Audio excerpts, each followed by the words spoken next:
it's a question of, patience of Mr. Trump. When this patience will run out, when he will take serious decisions, because, right now he looks as a weak president, as a weak statesman, and it undermines credibility of the United States if he ignores and doesn't respond from the position of strength to Putin's provocations and Putin's rejections. President Trump said Ukraine should agree to meet Vladimir Putin immediately, and that was in caps.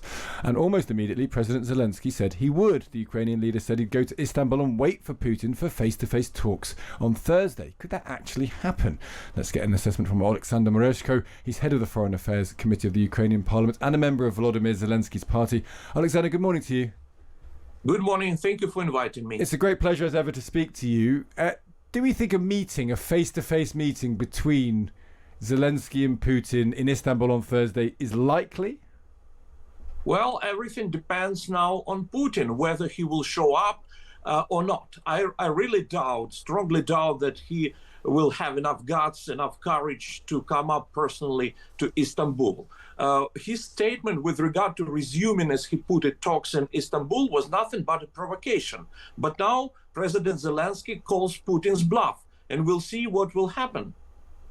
Because, what Putin's also said about this is he wants to discuss what he calls the roots of the war, but that may well be, there's no indication that Ukraine and Russia are in any way close when it comes to the idea of how this should end.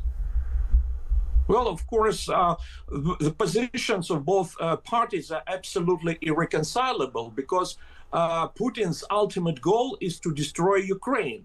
And he can agree to conditions of, for example, ceasefire only when it will allow him to destroy us. Maybe later, when he accumulates enough force, will modernize his army, but his goal remains, because this is about his life and death also. He understands that allowing Ukraine to survive, he might lose his power. And for Ukraine, it's also existential battle. It's fight, it's struggle for our survival. So how can you reconcile these two diametrically opposed positions? That's why I don't see any serious prospects for any talks. So what are we talking about then? That's such a good, that's a very fair point, Alexander. But if this is irreconcilable, then there's never going to be peace. Irreconcilable means the two sides can't come together. How does this end then? It can end abruptly and unexpectedly. Look at the Russian history. For example, during the First World War, Russia was in war for 3 years and then collapsed. If you look at Russian history, you can see that the dictatorship cannot last forever. There is a theory of Russian cycles which states that Russian history is 20 years of counter-reforms and 10 years of reforms. So this period of dictatorship of Putin is coming to a close, and everything can change in Russia absolutely unexpectedly. One of the things we're going to try and work out this morning, because there's lots going on in the world, and Donald Trump is as vigorous and as loud and as voluble on social media as ever, is how much is he a good thing? How much has his work been beneficial? What do you make of his remarks over the weekend, which again seem to be slightly more pro-Putin than pro-Zelensky, but are in the aim of peace at least? What do you make of his attitude and the way he's done that? Well, the word peace might have two meanings. Again, absolutely different. Peace as life for Ukraine and peace as death for Ukraine. I'm not sure which kind of peace would prefer President Trump. But look at the sequence of events. They're very interesting and somewhat mysterious. First, we have very strong statement made by European leaders. It's in effect ultimatum to Putin. And it seems like they had a phone conversation with Trump himself, and Trump has supported this statement. Later on, Putin comes up with a provocation. He offers this resumption of talks in Istanbul, not mentioning ceasefire as a precondition. It's the most important part.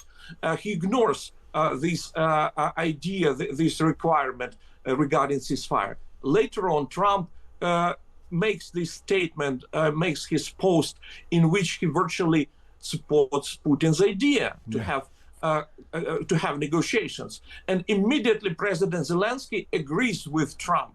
Well, I think that it's important because it demonstrates that Ukrainian President Zelensky is trying to be extremely constructive, not to give Trump a chance to accuse Ukraine that we don't want peace.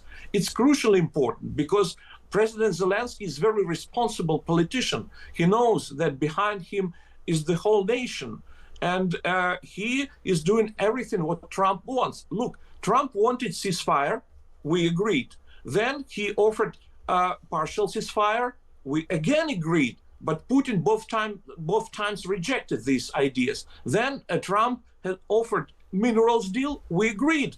Now Trump is offering to hold negotiations in Istanbul. We again agree. But the question is, what about sanctions, which Trump promised with regard to Russia if it's not constructive and if it rejects his proposals? So what this boils down to, Oleksandr, is that Ukraine is willing to say yes in theory to at least having these conversations. How far is America going to go to force Putin's hand? Because if Putin just strings everyone along and says, well, I want to maintain all the land I've taken, I want to stop Ukraine ever joining NATO, I want to stop any security forces guaranteeing Ukraine's peaceful future.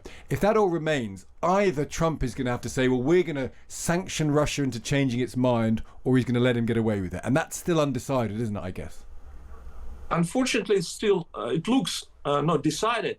It's a question of, patience of Mr. Trump. When this patience will run out. Yeah. When he will take serious decisions, because right now he looks as a weak president, as a weak statesman, and it undermines credibility of the United States if he ignores and doesn't respond from the position of strength to Putin's provocations and Putin's rejections. Yeah, so it's all to play for this week. That's what you're saying. It's a fascinating week, and we all wish you the very best, Oleksandr, as ever. Thank you for joining us.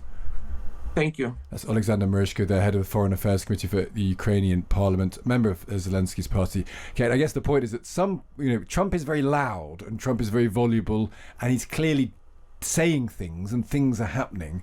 But this all boils down to, as Oleksandr was saying there, at some point he says to Putin, if you're not going to negotiate seriously, if you're not going to have a ceasefire, if you're not going to be willing to make some concessions, either America lets him or America is willing to step up and punish him for doing that. And no one necessarily believes that Trump's really willing to go after Putin.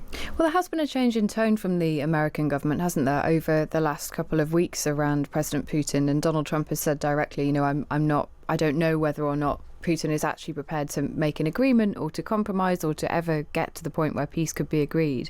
And you do get the sense, as Oleksandr was saying, that Zelensky, he said in his own words that Zelensky's called Putin's bluff here. I'll be here in person, turn up if you want peace. That next question, though, is the biggest one, and I'm not sure anyone really has an answer for it. I think Trump has said overnight, if Putin doesn't come to the table and talk, then the EU leaders and America will understand what this is really about and will act accordingly. I think that's a direct quote. So what act accordingly means, from the EU side, it was clearly more financial sanctions. That's what leaders, including Keir Starmer, have been saying over the weekend. But the much bigger question is, what does America do? Can you imagine if there is a photo? This is why I think it won't happen, because I think if there's a photo, the equivalent of Trump and Zelensky in the Vatican, if there's a photo of Putin and Zelensky, the problem for Putin is that puts Zelensky on the same level as Putin. Putin's happy to be seen with President Xi. He's happy to be seen with President Trump.